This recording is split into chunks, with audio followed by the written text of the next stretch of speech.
All right, I wanted to look at this idea of the congregation of Israel from the viewpoint of universal Israel. Um, this is in Yeshua's path. You will see we were on step 5, and it will refer you back to Appendix 5, which is true Israel and physical Israel. And this will give you all the details. I'm just going to give you a very quick overview of this. You're going to have to get into this appendix to get all the details here. This is very complicated stuff, and it's you have to read a whole bunch of passages to really get it. But I want to give you a quick overview of it. In Romans 9, it starts out by saying, talking about Israel.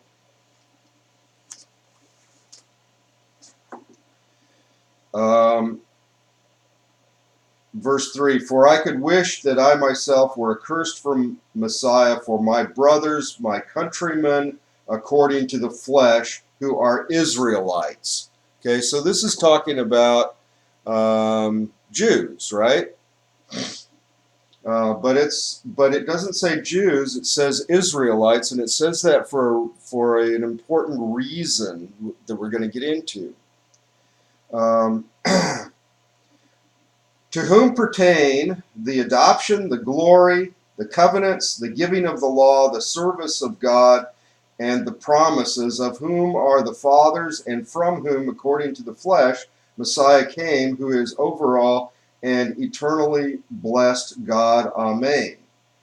What this is saying is that everything belongs to Israel. Nothing belongs to Gentiles. So if you are a Gentile, you should be upset at this point, okay? And Paul wants to upset you so that you will dig into this and find out what is the biblical answer to this problem. Now, I already told you that being Israel is not a matter of genetics. It's a matter of following the God of Israel, right? And this was stated in Exodus 12. It is talking about Passover, but it says if you want to join Israel, you just have to do all the law and get circumcised, and you can join Israel. So, so it's open to everybody. Okay, the problem is that Gentiles don't want to be part of Israel because one of the things that's in this list is the law. And they don't want to do the law. So they want to stay Gentile. And guess what? They're going to stay Gentile. The Bible says that the term Gentile refers to unbelievers.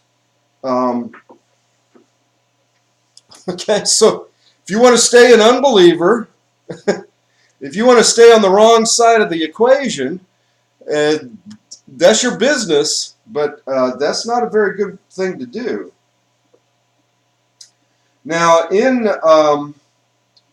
so the first thing that it does is it says that all this stuff pertains to Israel, and of course, if you want to join Israel, that is open to you. The next thing that it does in chapter 9 is it talks about this idea of genetic Israel versus true Israel, and it's pointing out that they're different.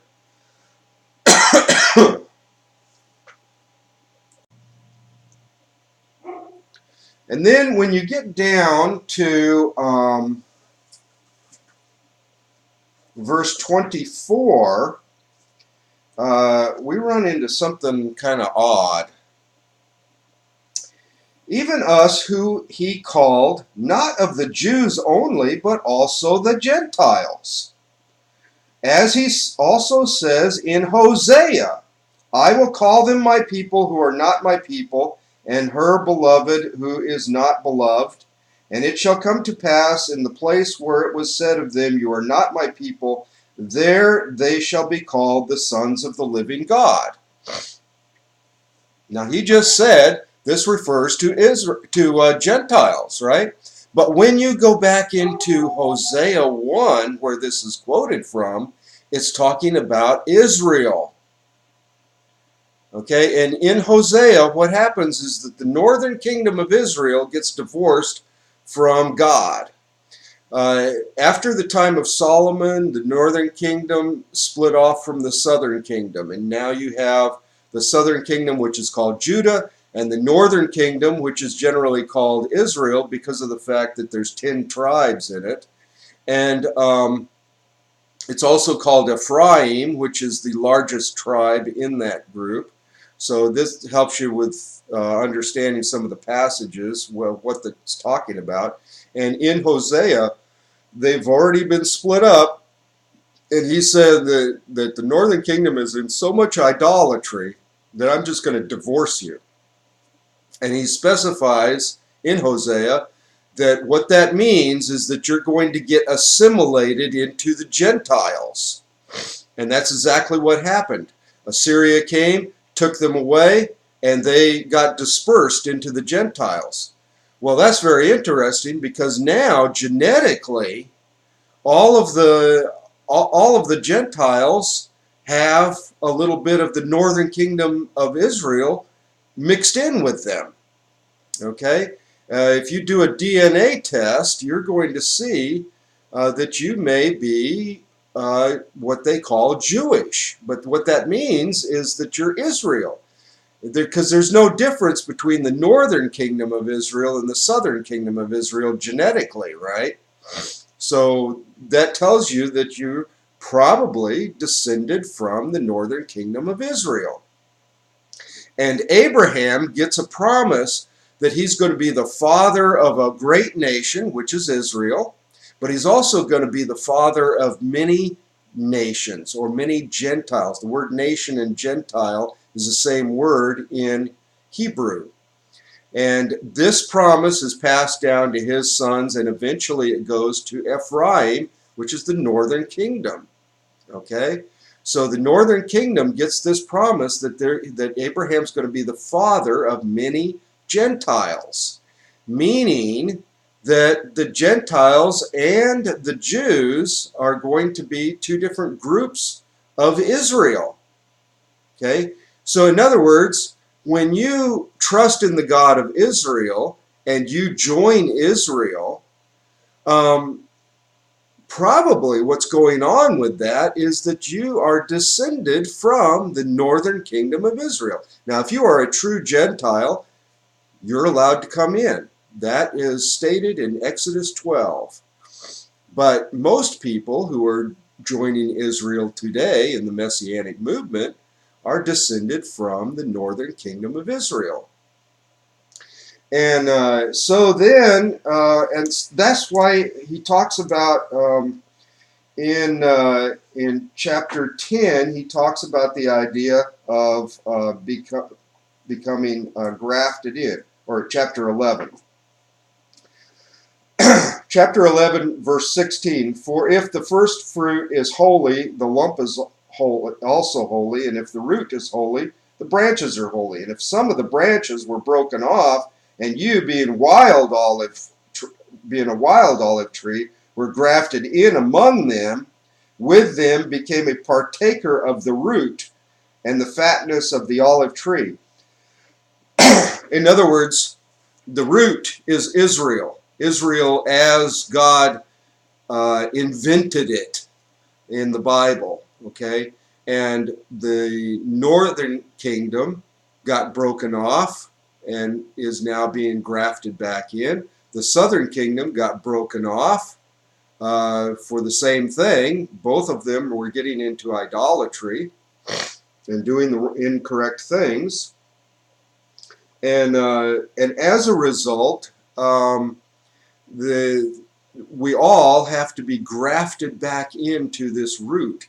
And this grafting process is a long process, and it is the discipling process. As you get discipled, you are trained into new traditions, i.e., a new culture. That new culture is the culture of the Bible, the culture of Israel. That is what we're getting trained to do. And that culture encourages us to live righteously, as opposed to the culture that we're coming out of, which encourages us to sin. And so joining Israel is actually rejoining Israel. Okay?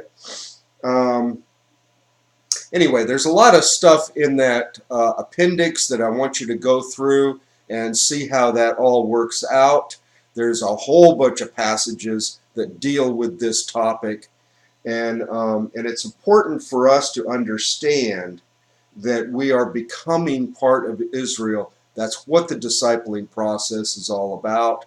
That is a very important part of living righteously and overcoming sin.